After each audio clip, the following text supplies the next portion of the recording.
बातमीपत्रात आता पाहूयात गल्लीपासून ते दिल्लीपर्यंतच्या ताज्या घडामोडींचा धावता आढावा। महाराष्ट्र नवनिर्माण सेनेचे अध्यक्ष राज ठाकरे यांची रेल्वे भरती आंदोलन प्रकरणी निर्दोष मुक्तता करण्यात आली आहे। ठाणे सत्र न्यायालयाने हा महत्त्वपूर्ण निकाल दिलाय। 2008 साली रेल्वे भरतीच्या वेळी महाराष्ट्र नवनिर्माण सेनेच्या कार्यकर्त्यांनी आंदोलन केलं होतं। तसंच राज ठाकरे यांच्यावर चिथावणीखोर भाषण केल्याचा आरोप करण्यात आला होता। मात्र या प्रकरणातून राज ठाकरे यांची निर्दोष मुक्तता करण्यात आली आहे। या संदर्भात वकिलांनी दिलेल्या माहितीनुसार पुरावे आढळून न आल्याने या प्रकरणातील सर्वच आरोपींना निर्दोष मुक्त करण्यात आले। तसंच सादर करण्यात आलेल्या सीडीला काडीचीही किंमत नसल्याचं न्यायालयानं म्हटलंय। तसंच राज ठाकरे यांनी प्रक्षोभक भाषण केल्याचं देखील पुरावे सरकारी पक्षाला सादर करता आले नाहीत। तसंच परप्रांतीय विद्यार्थ्यांना मारहाण करणारे मनसैनिक होते हे देखील सिद्ध करता आलं नाही। मागील सुनावणीच्या वेळी राज ठाकरे उपस्थित होते। यावेळी देखील राज ठाकरे यांनी माझ्यावर लावण्यात आलेले आरोप मान्य नसल्याचं त्यांनी म्हटलं होतं। माझा या गुन्ह्याशी संबंध नाही असं त्यांनी न्यायालयात म्हटलं होतं। त्यानंतर आजच्या निकालाच्या दिवशी राज ठाकरे उपस्थित होते। यावेळी अनेक कार्यकर्ते तसंच अविनाश जाधव देखील उपस्थित होते। 2008 मध्ये कल्याण रेल्वे स्थानकावर पार पडलेल्या रेल्वे भरती दरम्यान मराठी तरुणांच्या नोकऱ्या परप्रांतीयांनी हिरावल्या असा आरोप करत मनसे कार्यकर्त्यांनी उत्तर भारतीय उमेदवारांना मारहाण करून रेल्वेच्या मालमत्तेचे मोठे नुकसान केल्याचा आरोप होता। या आंदोलनाद्वारे परप्रांतीयांना लक्ष्य करून हिंसाचाराला प्रोत्साहन दिल्याचा ठपका ठेवत या प्रकरणी मनसे अध्यक्ष राज ठाकरे यांच्यासह एकूण 7 जणांवर गुन्हा दाखल करण्यात आला होता। मराठा समाजातील युवकांना रोजगार आणि स्वयंरोजगाराच्या संधी उपलब्ध करून देण्यासाठी राज्य सरकारनं मोठा निर्णय घेतलाय। मुख्यमंत्री देवेंद्र फडणवीस यांच्या नेतृत्वाखालील सरकारनं अण्णासाहेब पाटील आर्थिक मागास विकास महामंडळाला 150 कोटी रुपयांचा निधी मंजूर केलाय। नियोजन विभागाकडून या संदर्भातील शासन निर्णय जारी करण्यात आला असून पहिल्या टप्प्यात हा निधी वितरित करण्यात येणार आहे। या निर्णयामुळे मराठा समाजातील आर्थिकदृष्ट्या मागास आणि सुशिक्षित बेरोजगार युवकांना मोठा आधार मिळणार आहे। विशेष म्हणजे अंतरवाली सराटीत मनोज जरांगे पाटील यांनी पुन्हा आमरण उपोषणाचा इशारा दिलेल्या पार्श्वभूमीवर सरकारची ही घोषणा महत्त्वाची मानली जाते। सरकारनं 2025-26च्या अर्थसंकल्पात अण्णासाहेब पाटील आर्थिक मागास विकास महामंडळासाठी एकूण 750 कोटी रुपयांची तरतूद केली होती। त्यापैकी यापूर्वी 300 कोटी रुपयांचा निधी वर्ग करण्यात आला होता। आता आणखी 150 कोटी रुपयांचा निधी मंजूर करण्यात आलाय। शासनाच्या नियमावलीनुसार हा निधी खर्च करताना सर्व वित्तीय नियम आणि अटींचं काटेकोर पालन करण्याच्या सूचना देण्यात आल्या आहेत। निधीचा गैरवापर होणार नाही याची विशेष दक्षता घेण्याचे आदेशही संबंधित विभागांना देण्यात आलेत। या माध्यमातून राज्यातील युवकांना व्यवसाय उभारण्यासाठी आणि स्वतःच्या पायावर उभं राहण्यासाठी मदत मिळणार आहे। अण्णासाहेब पाटील आर्थिक मागास विकास महामंडळाची स्थापना 29 ऑगस्ट 1998 रोजी करण्यात आली होती। या महामंडळामार्फत मराठा समाजातील आर्थिकदृष्ट्या दुर्बल घटकांना कर्ज, अनुदान आणि विविध योजनांच्या माध्यमातून मदत दिली जाते। स्वयंरोजगार, लघुउद्योग आणि उद्योजकतेला चालना देण्यासाठी महामंडळ सातत्यानं विविध योजना राबवत असते। या योजनांचा लाभ अधिकाधिक युवकांना मिळावा म्हणून लाभार्थ्यांच्या वार्षिक उत्पन्नाची मर्यादा 2017 मध्ये वाढवण्यात आली होती। सुरुवातीला ही मर्यादा 6 लाख रुपये करण्यात आली आणि नंतर ती 8 लाख रुपयांपर्यंत नेण्यात आली। त्यामुळे अधिक युवकांना योजनांचा लाभ घेण्याचा मार्ग मोकळा झालाय। देशभरात खळबळ उडवणाऱ्या नीट 2026 पेपरफुटी प्रकरणात सीबीआयने मोठी कारवाई करत लातूरमधील बालरोगतज्ञ डॉक्टर मनोज शिरुरे यांना अटक केली आहे। स्वतःच्या मुलाला परीक्षेत फायदा मिळवून देण्यासाठी त्यांनी आरोपी शिवराज मोटेगावकर कडून प्रश्नपत्रिका खरेदी केल्याचा गंभीर आरोप तपास यंत्रणांनी केला आहे। लातूरहून चौकशीसाठी पुण्यात आल्यानंतर सीबीआयने अनेक तास कसून चौकशी केली आणि त्यानंतर त्यांना अटक करण्यात आली। या प्रकरणात विद्यार्थ्यांच्या पालकाला झालेली ही पहिली अटक असल्यानं संपूर्ण तपासाला नवं वळण मिळाले। डॉक्टर मनोज शिरुरे हे लातूरमधील जुना औसा रोड परिसरातील सिद्धिविनायक बाल रुग्णालयाचे संचालक आहेत। सीबीआयचे पथक रविवारीपासून लातूरमध्ये तळ ठोकून असून मोटेगावकरच्या संपर्कातील सर्व संशयितांची चौकशी सुरू आहे।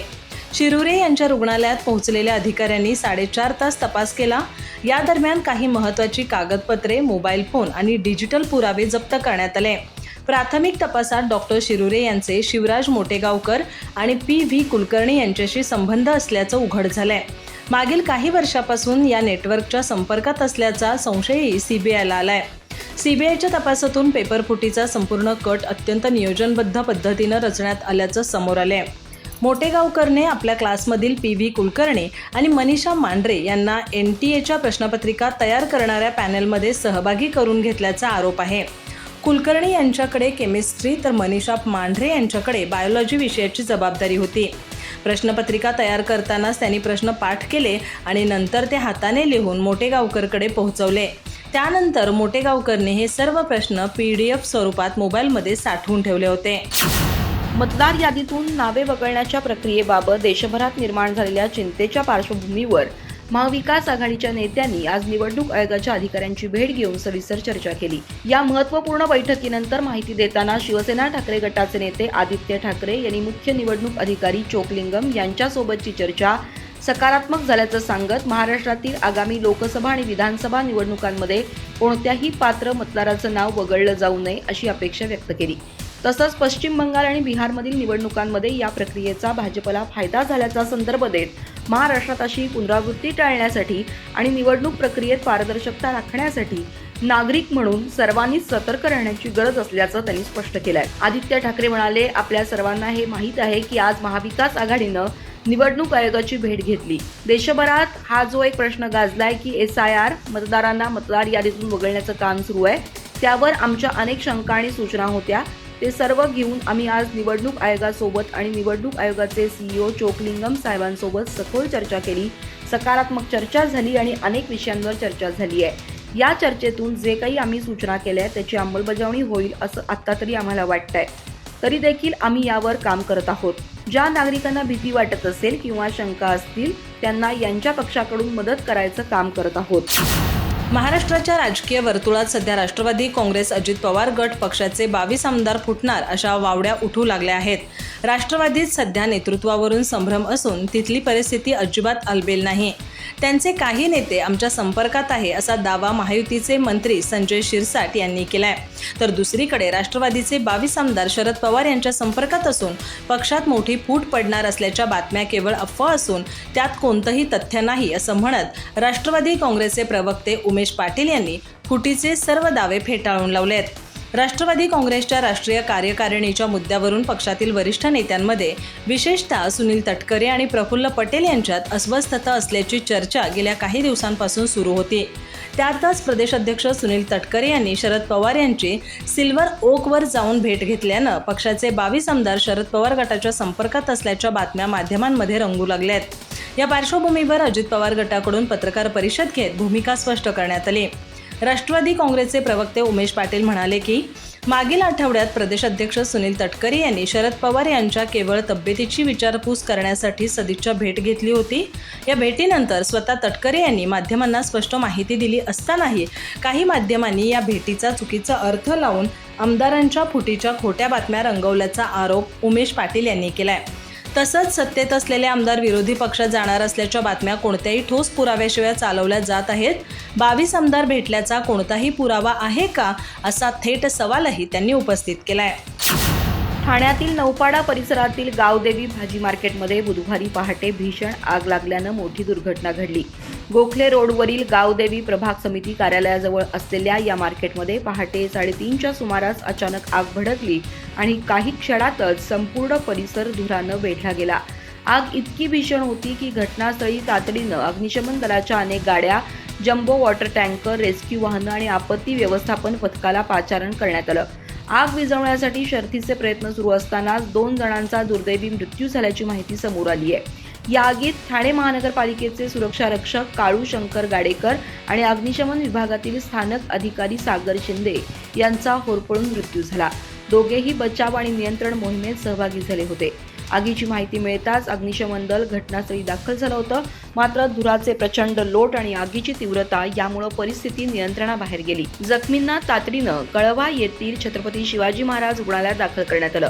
प्राथमिक माहितीनुसार मृत्यू झालेल्या दोघांनाही गंभीर भाजल्यानं जीव गमवावा लागला. दरम्यान या दुर्घटनेत आणखी 2 अग्निशमन कर्मचारी जखमी झालेत. सुजित पष्टे आणि समीर जाधव अशी जखमी कर्मचाऱ्यांची नावं असून त्यांच्यावर सध्या रुग्णालयात उपचार सुरू आहेत.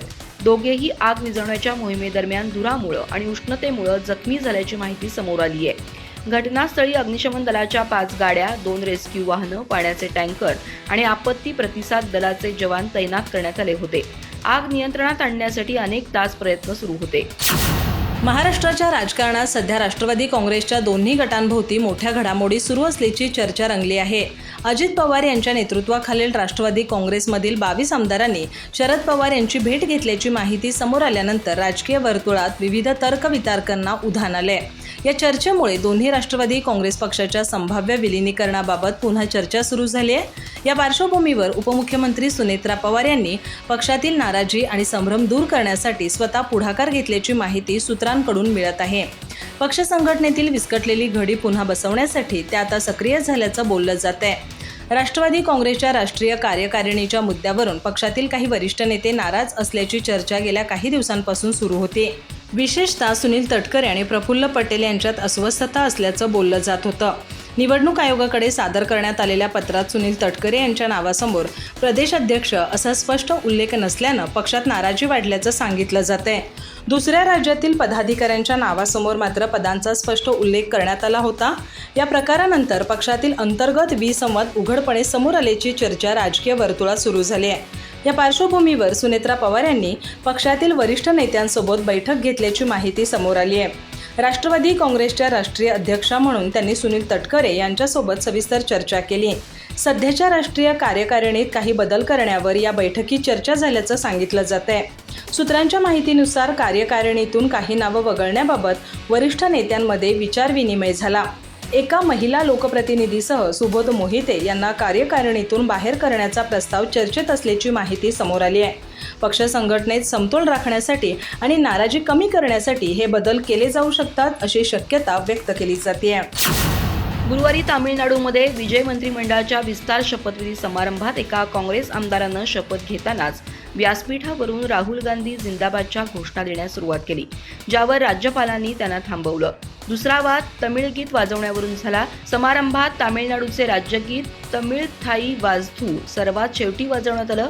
मागील सरकारांमध्ये ते नेहमी आधी वाजवलं जात असे. तामिळनाडूमध्ये मुख्यमंत्री विजय यांच्या मंत्रिमंडळाचा विस्तार झाला, ज्यात 23 आमदारांनी मंत्रिपदाची शपथ घेतली. यात काँग्रेसचे 2 आमदारही समाविष्ट आहेत. किलियूर विधानसभा मतदारसंघाचे आमदार आणि काँग्रेस विधिमंडळ पक्षाचे नेते एस राजेश कुमार यांनी शपथ घेतल्यानंतर व्यासपीठावरून काँग्रेस नेत्यांच्या समर्थनार्थ घोषणा दिल्या, ज्यावर राज्यपाल राजेंद्र विश्वनाथ आर्लेकर यांनी त्यांना तत्काळ थांबवलं. व्हिडिओमध्ये दिसलं की अधिकृत शपथ वाचल्यानंतर एस राजेश कुमार यांनी कामराज अमर रहे, भारतरत्न राजीव गांधी अमर रहे आणि जननायक राहुल गांधी जिंदाबाद अशा घोषणा दिल्या. यावर राज्यपालांनी हसत म्हटलं, हा तुमच्या शपथेचा भाग नाही. राजेश कुमारही हसले आणि त्यानंतर शपथपत्रावर स्वाक्षरी करण्यासाठी गेले. आजच्या शपथविधी सोहळ्यातही तामिळनाडूचे राज्यगीत तमिळ थाई वाजथू सर्वात शेवटी वाजवण्यात आलं. यापूर्वी राष्ट्रगीत वंदे मातरम आणि नंतर राष्ट्रगान जनगणमन वाजवण्यात आलं. गेल्या आठवड्यात विजयच्या मुख्यमंत्रीपदाच्या शपथविधी दरम्यान हाच क्रम पाळण्यात आला होता. त्यानंतर विरोधक आणि मित्रपक्षांनी नाराजी व्यक्त केली होती. वाद वाढल्यानंतर विजयच्या तमिळगा वेट्री कळगम पक्षानं आश्वासन दिलं होतं की भविष्यात सर्व सरकारी कार्यक्रमांमध्ये तमिळ गीत सर्वात आधी वाजवलं जाईल. पक्षानं त्यावेळी सांगितलं होतं की केंद्र सरकारच्या एका परिपत्रकामुळे हा क्रम बदलण्यात आला. अधिक माहिती आणि ताज्या घडामोडींसाठी आजच आमचे चॅनल सबस्क्राईब करा.